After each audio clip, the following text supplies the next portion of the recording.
राधे राधे दोस्तों, स्वागत है आप सबका मेरे चैनल मेरी आस्था में। नारद मोह की कथा। सूत जी महाराज बोले, एक समय की बात है, नारद जी ने तपस्या के लिए मन में विचार किया तथा हिमालय की एक सुंदर गुफा में तपस्या में स्थित हो गए। उसी समय उनकी तपस्या देखकर देवराज इंद्र संतप्त होने लगे और उन्होंने कामदेव से वहां जाकर नारद जी की तपस्या को भंग करने का आदेश दे दिया। कामदेव ने अपनी संपूर्ण कलाओं से उनकी तपस्या में विघ्न डालने का प्रयत्न किया, परंतु वे सफल नहीं हो पाए। महादेव जी के अनुग्रह से कामदेव का गर्व चूर हो गया।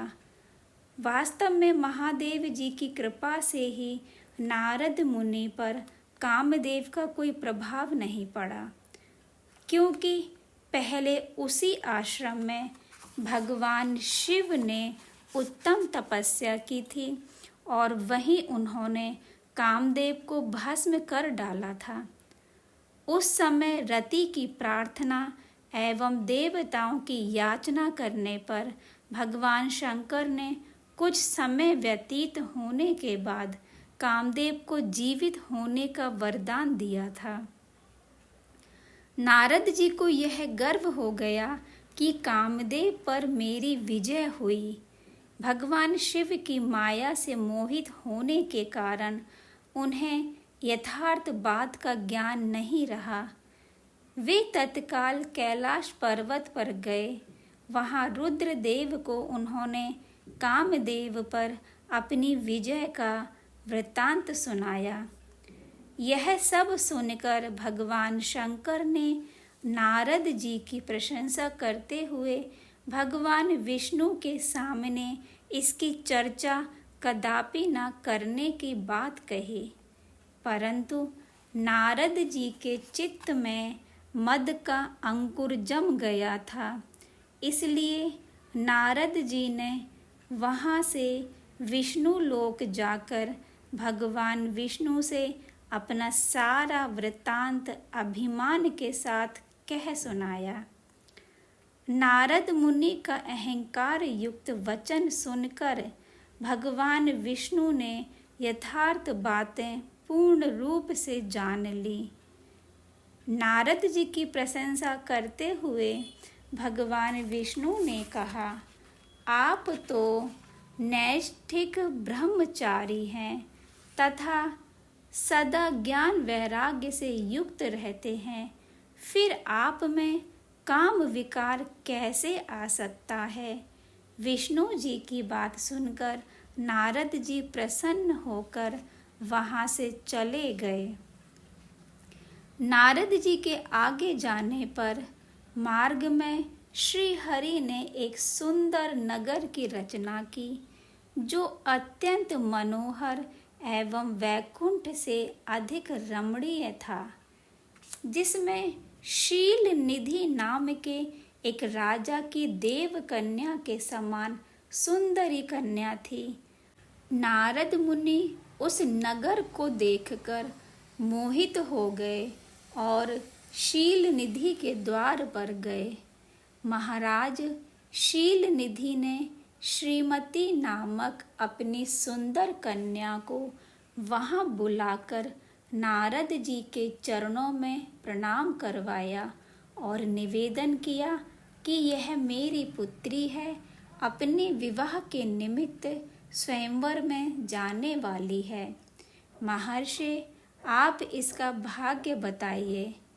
नारद जी उस कन्या के शुभ लक्षणों को देखकर अत्यधिक प्रभावित हुए तथा कन्या के पिता राजा से उसके सुख सौभाग्य तथा गुणों की विशेष सराहना करते हुए वहां से विदा हो गए। नारद जी के मन में यह भाव आया कि किस प्रकार इस कन्या से मेरा विवाह हो। वे तत्काल भगवान विष्णु के पास जा पहुँचे और एकांत में भगवान विष्णु से अपनी इच्छा व्यक्त की तथा उनसे यह प्रार्थना की कि आप अपना स्वरूप मुझे दे दें, जिससे वह कन्या मेरा वरण कर ले। भगवान विष्णु बोले, मैं पूरी तरह तुम्हारा हित साधन करूँगा। यह कहकर भगवान विष्णु ने नारद मुनि को मुख तो वानर का दे दिया तथा शेष अंगों में अपना सा स्वरूप देकर वे वहां से अंतर्ध्यान हो गए। इस रहस्य से अनभिज्ञ नारद जी स्वयंवर में पहुँचे। सुलक्षणा राजकुमारी स्वयंवर के मध्य भाग में खड़ी होकर अपने मन के अनुरूप वर का अन्वेषण करने लगी। नारद जी का वानर सा मुख देखकर वह कुपित हो गई और उनकी ओर से दृष्टि हटाकर अपने मनोवांछित वर को ढूंढने लगी। उसी समय राजा का वेश धारण कर भगवान विष्णु वहां आ पहुँचे। तब भगवान विष्णु के गले में वरमाला डालकर वह उनके साथ अंतर्ध्यान हो गई। नारद जी की इस मुखाकृति को स्वयंवर में और किसी ने तो नहीं देखा। शिव जी के 2 पार्षद वहां उपस्थित थे। उन्होंने यह सब देखकर नारद जी का उपहास किया तथा उन्हें अपना प्रतिबिंब देखने के लिए कहा। तब नारद जी को वास्तविकता का पता लगा तथा वे क्रोध से व्याकुल हो गए।